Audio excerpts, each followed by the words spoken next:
រូបមន្តទឹកកាពិឆាសម្រាប់បុកល្ហុងមានរសជាតិឆ្ងាញ់មានតាមអាចារ្យនេះនៅផ្ទះលែងពិបាកហើយចង់បុកល្ហុងហូបស្មើម៉ានក៏បានដែរជាពិសេសពេលដែលបុកល្ហុងហ្នឹងមិនបាច់ពិបាកថែមអំបិលប៊ីចេងស្ករអីទៀតទេច្របាច់ទឹកក្រូចឆ្មាចូល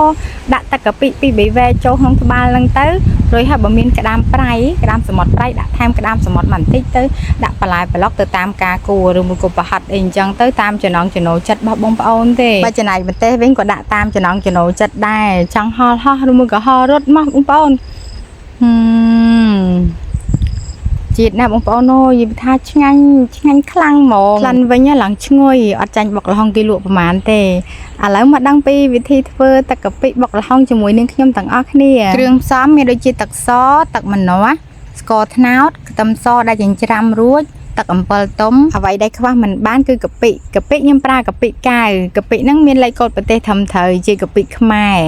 ក្លិនវិញឡើងឈ្ងុយពេលដែលបានយកទៅធ្វើទឹកកាពិបុកល្ហុងមានរសជាតិឆ្ងាញ់មុននឹងបានទឹកអំពិលទុំគឺខ្ញុំយកអំពិលទុំកន្លះខាំលាយជាមួយទឹកសចំនួន1ខាំទឹកសហ្នឹងគឺខ្ញុំប្រើទឹកក្តៅដាំពុះហើយខ្ញុំយកមកជ្រុំលាយជាមួយអំពិលហ្នឹងឲ្យវាបាច់សាច់អញ្ចឹង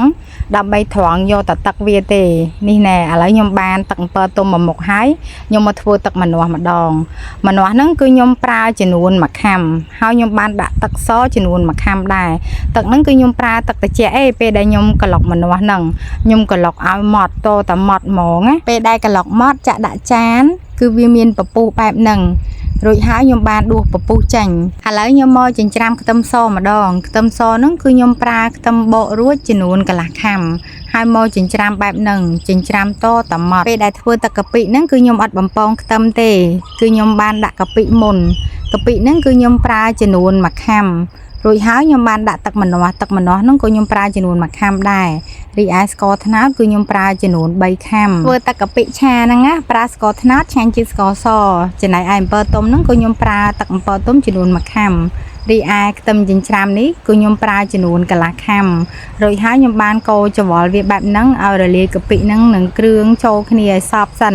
ហើយបានបន្ថែមទឹកសចំនួន6ខាំថែមពីលើទៀតពេលដែលធ្វើទឹកកាពិឆាហ្នឹងគឺខ្ញុំត្រូវរំងាស់ទឹកកាពិហ្នឹងឲ្យរាងគោកភក់បន្តិចឡើងមកវិញ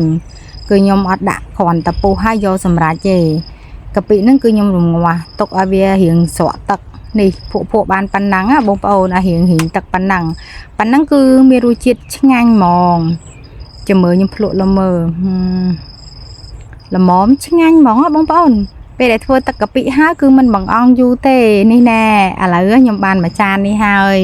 ពេលដែលបានទឹកកាពិហើយមកបងប្អូនមកបុកល្ហុងជាមួយនឹងខ្ញុំទាំងអស់គ្នាពេលដែលបុកដំបូងគឺខ្ញុំដាក់ខ្ទឹមសដាក់ម្ទេសហើយបន្ថែមសណ្តែកដីម្ទេសហ្នឹងគឺដាក់តាមចំណង់ចំណូលចិត្តរបស់បងប្អូនរួចហើយខ្ញុំច្របាច់ក្រូចឆ្មាចូលពេលដែលច្របាច់ក្រូចឆ្មាចូលហើយនេះបងប្អូនទឹកកាពិដាក់តាមចំណង់ចំណូលចិត្តរបស់បងប្អូនចង់ដិតគ្រឿងដាក់រៀងច្រើនតិចទៅបើចង់បានរៀងល្មមក៏បន្ថយទឹកកាពិទៅតាមហ្នឹងទៅហើយបើមានក្តាមសមុទ្រដាក់ថែមពីលើទៀតអូយរឹតតែជាតិហ្មងតបមកទៀតនេះខ្ញុំបានដាក់តកួនហើយបន្ថែមក្រិតពីលើទៀតណាឲ្យវាមានពណ៌ស្អាតហើយចំណែកបាត់ល្ហុងនេះវិញពងមាន់ល្អហើយបើមានប្រហិតដាក់ប្រហិតថែមពីលើបន្តិចទៀតទៅបងប្អូនឲ្យមានរសជាតិកាន់តែឆ្ងាញ់ហើយនិយាយពីបន្លែប្លុកសាច់ត្រូវបន្ថែមបន្ថយពេលដែលបុកល្ហុងហ្នឹងតាមចំណង់ចំណូលចិត្តរបស់បងប្អូនទេបើនិយាយពីម្ទេសវិញ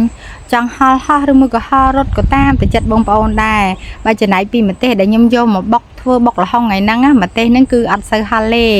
តែខ្ញុំភ្លេចបាត់ហើយបងប្អូនអើយមិនដឹងគេហៅថាម្ទេសអីនេះណែបុកហើយបងប្អូនមកជាតិហ្មងដាក់ចូលមាត់ទៅឡើងល្មមគ្រឿងឆ្ងាញ់ហ្មងហើយបើនិយាយពីរសជាតិរបស់គេវិញ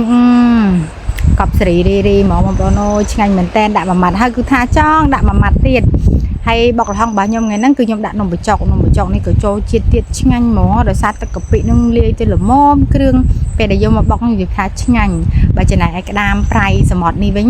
គឺខ្ញុំទិញក្តាមវាល្មមក្តាមគេអត់ត្រាំយូរត្រាំថ្មីអូឆ្ងាញ់ខ្លាំងហ្មងរសជាតិណាអត់ចាញ់បុកល្ហុងគេលក់ម៉ានទេឆ្ងាញ់ខ្លាំងហ្មងបងប្អូនអាចសាកល្បងធ្វើបានណាឆ្ងាញ់មែនតែន